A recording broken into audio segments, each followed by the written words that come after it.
She'd been under her current command for 4 years, and Captain Iserman was looking forward to another 12 before he retired, barring any promotions. He was settled into the command station, sipping his coffee as the crew went about their duties with the level of professional care he'd come to expect from them. They'd been cruising their current arc for 2 days, but that was about to end. The team was due for pickup soon, and then the Fitzgerald would be ordered to begin its sweep back to Pearl for a refit.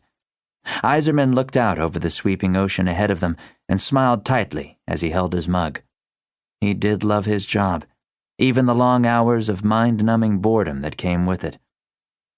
A young officer approached, more tentatively than Iserman would have liked from his junior, looking on for a moment before speaking. "Captain?" "What is it, Ensign?" "I think I have the team on approach." Iserman grunted, glancing at the clock. "They're early." "Yes, sir. Coming in fast, sir, very fast." "Oh?"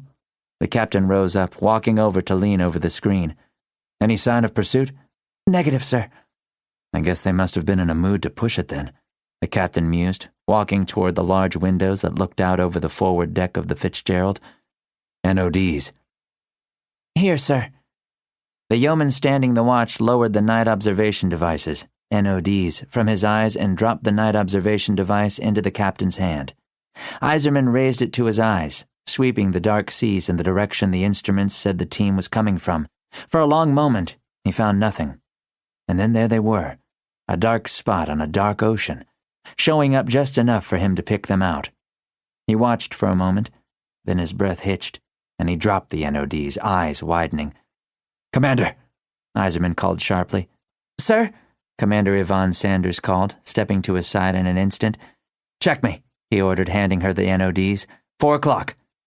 The petite commander nodded and took the device from him, quickly sweeping the night sea herself.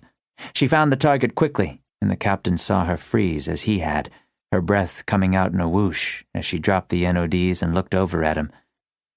"Small arms fire, sir." He nodded at the confirmation, pivoting on his heel. "General quarters, all hands to battle stations." "General quarters, aye."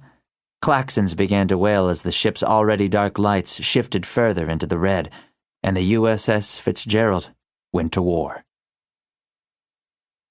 Hawk groaned as he picked himself up off the deck of the small craft, ears ringing from the impact and the sound of gunfire. An arm grabbed his shoulder, shaking him hard. He swiveled around and found himself staring into the commander's face. AJ's mouth moved, but no sound seemed to come out. The commander shook him again, then looked behind him and shouted something else. Sound came back to Hawk in a rush, staggering him, but he held on tightly to the return of his senses and focused on AJ, who was screaming at him again. "Damn it, Hawk! Snap out of it! I'm okay. I'm okay, boss. Good man. Check the motors. We've got to get moving again." Hawk nodded, crawling unsteadily back to the controls. He jammed his thumb down on the starter, but only received an ugly grinding sound in return. He winced, crawled back to the rear of the boat, and hauled up one of the outboards. When he saw the twisted wreckage of the prop, he swore loud and hard, dropped the motor back into the water, and yanked up the other one. Same sight, same desecration of the English language.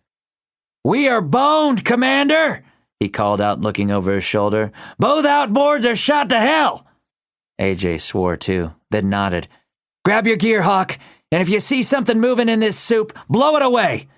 Rankin, tell me you've got the Fitzgerald on the comms." Hawk blocked out their conversation, trusting his mates to do their jobs, and flipped open the compartment where he'd stashed his weapon. He pulled the German UMP-45 from the box, checking the action and breech on reflex, and turned back to the rear of the boat as he automatically shouldered the weapon.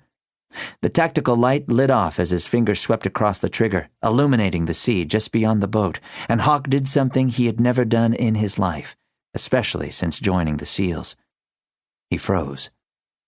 Against all training, against his instincts, and against everything he'd ever considered himself to be, Hawk froze as his eyes slowly began to range upward, drawn inexorably to the column of something that was rising from the ocean. It was only a few yards away, as thick around as the entire freaking boat he was in, and he felt his jaw slacken as he took it in. It towered above them, waving slightly like some monstrous vine hanging from a tree.